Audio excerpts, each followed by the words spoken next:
அப்போ நம்ம சின்ன சின்ன சின்ன ஒரு காரியம் செஞ்சாலும் நான் செய்கிறதுனுடைய நோக்கம் இந்த சரீரம் சீர்பட்டு இருக்கணும், இந்த சரீரம் ஒழுங்காக இருக்கணும் என்பதற்காகத்தான் நம்ம இந்த சரீரமாகிய இயேசு கிறிஸ்துனுடைய சபைக்குள்ளார வந்து நம்ம செய்கிற சின்ன சின்ன சின்ன சின்ன வேலையாக இருந்தாலும் அதை நம்ம ஒழுங்காக செய்யணும், உண்மையாக செய்யணும் என்று சொல்லி வேதம் சொல்லுகிறது. பாருங்கள், இப்போ 1 கொரிந்தியர் 12:22 பாருங்களேன். அதே 1 கொரிந்தியர் 12:22 சரீர அவயங்களில் பலவீனம் உள்ளவர்களாய் காணப்படுகிறவைகளே மிகவும் வேண்டியவைகளாக இருக்கிறது. எப்படிங்களா? நம்ம சரீரத்தில் ஏதாவது ஒரு சில பார்ட் வந்து பலவீனமாக இருக்குதுன்னு வச்சுக்கொள்ளுங்களேன். பலவீனமாக இருக்குது, அந்த பலவீனமான பகுதி தான் மிகவும் வேண்டியதாக இருக்கிறது. இப்போ பாருங்கள், அந்த கண் இருக்குது பாருங்களேன். நீங்கள் கண்ணுக்குள்ளே பார்த்து கையை விட்டு நோண்டி நிற்போமா? இப்போ காதில் இப்படி செய்கிறோம், உதாரணத்துக்கு செய்கிறோம்ல, அதுமாதிரி கண்ணில் யாராவது செய்கிறோமா? கண் வந்து பார்க்கறதுக்கு கொஞ்சம் ஒரு பலவீனமானது, அதை ரொம்ப ப்ரொடெக்ஷன் பண்ணணும்.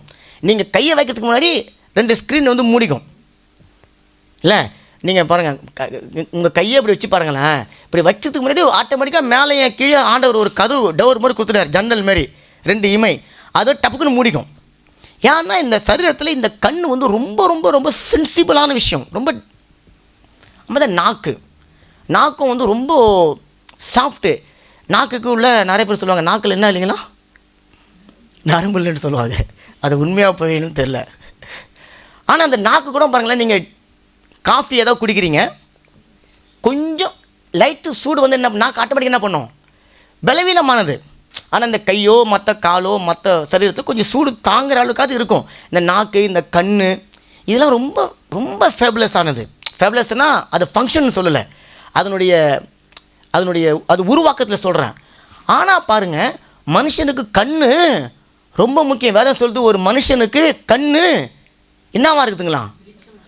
ஆமாம், கண் இல்லைன்னு சொன்னால் அந்த மனுஷனுடைய வாழ்க்கையே குருட்டாக போயிடும். ஆனால் அந்த கண் ரொம்ப ஃபேம்லெஸ்ஸாக. நாக்கு இல்லைன்னு சொன்னால் பேச முடியாது. அப்போ ஆண்டவர் சொல்கிறாரு, சரீர அவயங்களிலே பலவீனமாக சிலவைகள் இருக்கும், ஆனால் அவைகள் தான் மிகவும் வேண்டியவைகளாக இருக்கும். அப்போ இன்றைக்கி சபையில் இருக்கிற இந்த சபையில் நான் வந்து ரொம்ப பெருசாக எதுவும் செய்யலைங்க, சின்ன சின்னதாக அதை செஞ்சுன்னு இருக்கிறாங்க, நான் வந்து சும்மா ஒரு சின்ன சின்ன வேலை செஞ்சுன்னுக்கிறேங்க, ஏதாவது சொன்னால் நான் செஞ்சுன்னுக்கிறேங்க, நீங்கள் நினைக்கிறீங்கள? அப்போ ஆண்டவர் சொல்கிறாரு, நீ பலவீனமான ஆளாக நீ நினச்சி கொண்டு இருக்கிற, ஆனால் நீங்கள் தான் இந்த சபைக்கு அதிலும் வேண்டியவைகள்னு சொல்ல மிகவும் வேண்டியவைகள். அப்போ நீங்கள் மிகவும் வேண்டியவைகளாக நீங்கள் இருக்கிறீங்க என்பதாக ஆண்டவர் இங்கே சொல்கிறாரு. அப்போ யாருமே சபையில் உயர்ந்தவர்கள் தாழ்ந்தவர்கள் என்பது கிடையாது. அவர்களுடைய வேலையில் அவரவர்கள் மெய்யராக இருக்கிறாங்க, அவரவர்கள் அந்தந்த வேலையில் அவங்க ஸ்ட்ராங்காக இருக்கிறாங்க என்பதை தேவன் சொல்கிறார். நீங்கள் மிகவும் மேன்மையானவைகளாக நீங்கள் இருக்கிறீங்க. இப்போ நம்ம கண் வெளியே தெரியுது, ஃபேபுலஸாக இருக்குது, கண்ணை வந்து அவ்வளோ சீக்கிரத்தில் தொட முடியாது, கண்ணை வந்து ஈஸியாக தொட்டுடலாம், கண்ணுக்குள்ளே அது ரொம்ப ஃபேபுலஸாக இருக்குது, ஆனால் அது ரொம்ப மேன்மை அப்படின்னு நம்ம நினைக்கிறோம். ஆனால் இருதயத்தை நம்ம யாரை தொட்டுனுக்கிறோம்? அடிக்கடி தொடுறது கிடையாது. ஆனால் இருதயமும் பலவீனமானது தான், அதனால தான் அதுக்கு ஒரு அட்டாக்கே வருது இல்லைங்களா? அப்போ நம்ம சரி, இருதயத்தை நம்ம யாரும் பார்க்குறது இல்லை, இருதயத்தை நம்ம யாரும் தொடுறது இல்லை, அது ரொம்ப ஸ்ட்ராங்காக பயங்கர ப்ரொடெக்ஷனில் இருக்குது என்ன, அதெல்லாம் வந்து யாரும் ஒன்றும் செய்ய முடியாது, அது அவ்வளோ ஸ்ட்ராங்காக இருக்கும்னு சொன்னால் இதுவாவது ரொம்ப நாளைக்கு இருக்கும். இது சில இடத்துல டப்புக்குன்னு அட்டாக் வந்துடுது இல்லை. அப்போ என்ன சொல்ல வரேன்னு சொன்னால், பலவீனமானதாக இருந்தாலும் சரி, பலனுள்ளதாக இருந்தாலும் சரி, அதனுடைய ஃபங்க்ஷன் எதுக்காக பயன்படுகிறது? தேவனுடைய காரியத்தில் உயர்வு தாழ்வு கிடையாது, இது பலமானது பலவீனன் என்று சொல்லி கிடையாது. தேவன் அவைகளை அந்த காரியத்திற்காக நேர்த்தியாக செஞ்சு அவர் முடிக்கிறவராக அவர் இருக்கிறார். அப்போ அந்த சகோதரி செய்கிற வேலையை இந்த சகோதரி செய்ய முடியாது, இவங்க செய்கிற வேலையை இவர் செய்ய மாட்டார், இவர் செய்கிற வேலையை நான் செய்ய முடியாது. ஆனால் வெளியே பார்க்குறதுக்கு யார் வெளியில் தெரிகிறோம்? நான் வெளியில் தெரிகிறேன். இப்போ நான் மட்டுமா சபை இல்லை. அப்போ சபை என்பது இப்போ வெளியில் பார்க்கும்போது நல்லா நமக்கு மனுஷனுடைய முகத்தில் பார்க்கும்போது டக்குன்னு முடி தெரியும் இல்லை, அந்த ஒரு சில பகுதிகள் தெரியும். அது மட்டுமா நான் இல்லை.